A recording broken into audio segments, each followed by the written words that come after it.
Hi, and welcome to How to Shiza.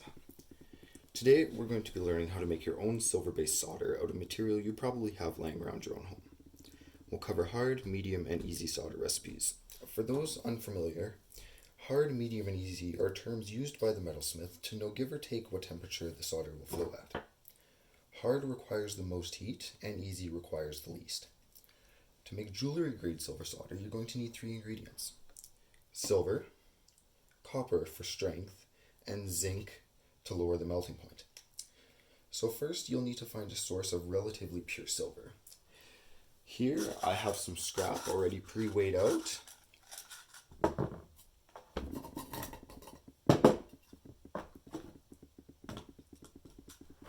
The scrap I will be using is sterling silver. Sterling is marked 925, which means it's 92.5% silver. The other 7.5% is almost always copper, which works out in our favor because we need copper in the recipe. So we're going to start out with easy solder, which I'm going to be making 3 grams of it. For easy solder, your recipe is 65% silver, 20% copper, and 15% zinc. So 3 grams, we're going to need 2.11 grams of 925 silver,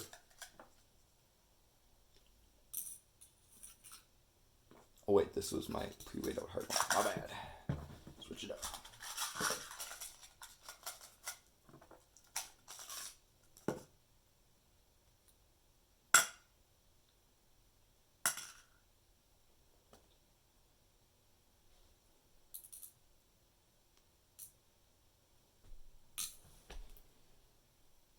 .11 grams of sterling silver,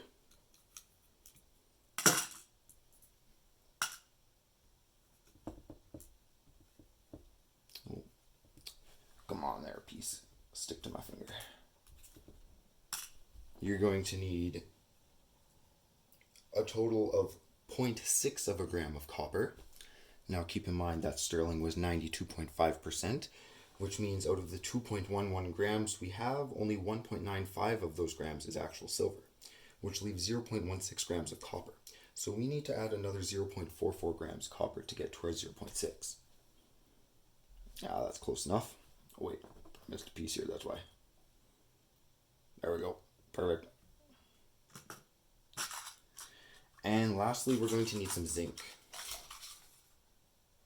which we need 15% of the total weight should be zinc, which gives us 0.45 grams. Perfect, there we go.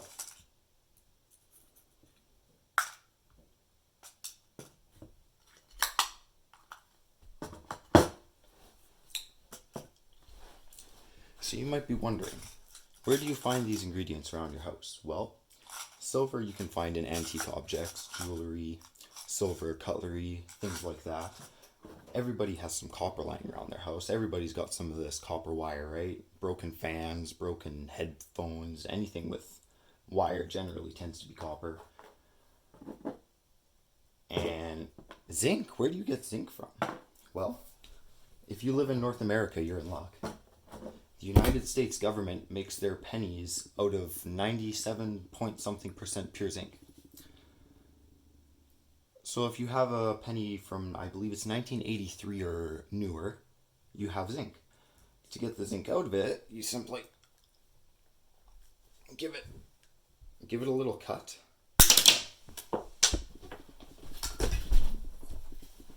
And you try not to have it fly across your house like that.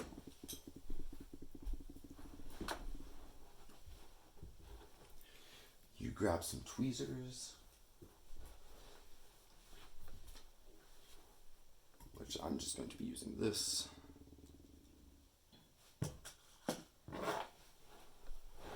And watch what happens when we heat this. Zinc has an extremely low melting point, which is why we add it to the solder. It lowers the melting point of the solder. Copper has a much higher melting point, so if we heat up this penny, the zinc should just melt through that little cut that we made.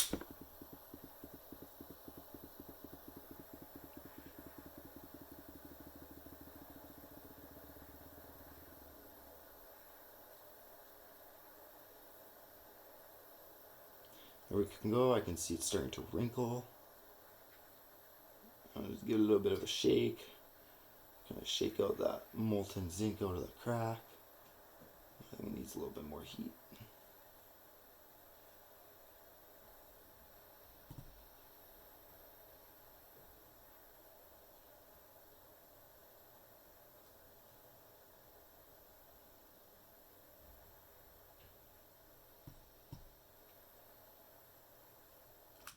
That's not working. I need some tweezers.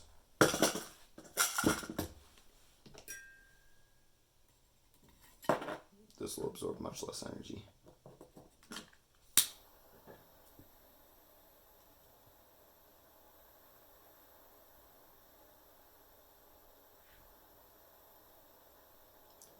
There we go. Look at that already. It's starting to...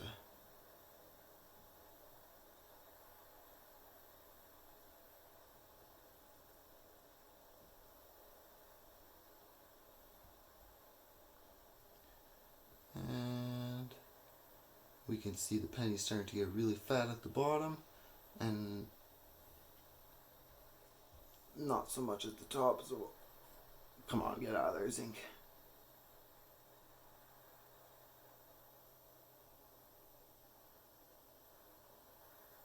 There we go. Voila, some zinc.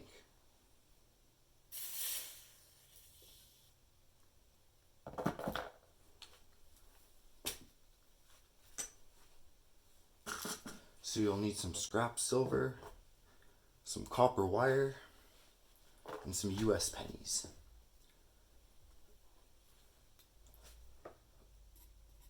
Oh, that's still really hot.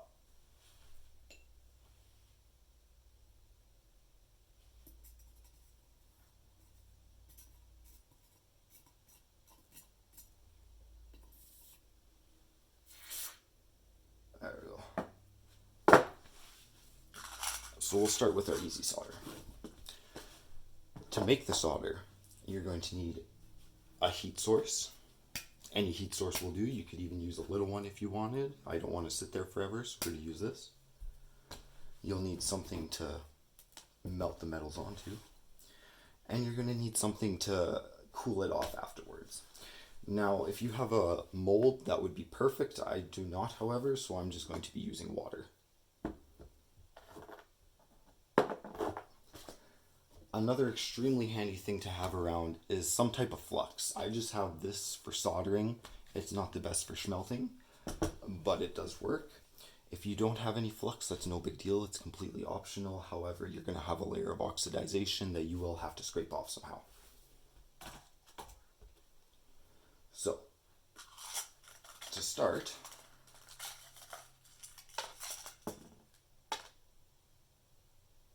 we grab our copper,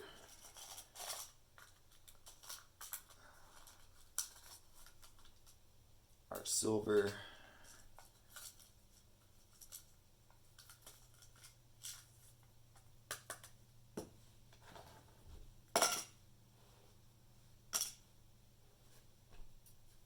and we leave our little bit of zinc is still inside the cup.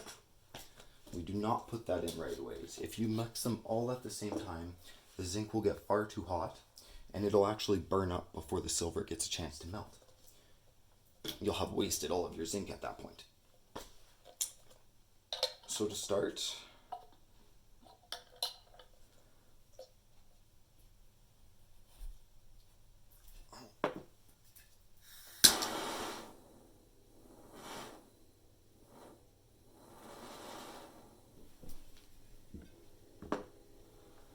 I'm going to add some flux to this.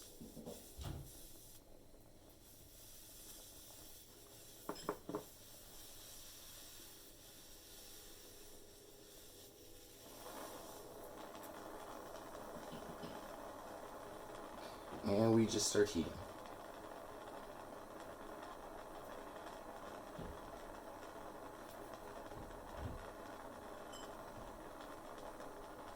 If you don't have something like this to heat your metal on, a crucible would be nice. I don't have one.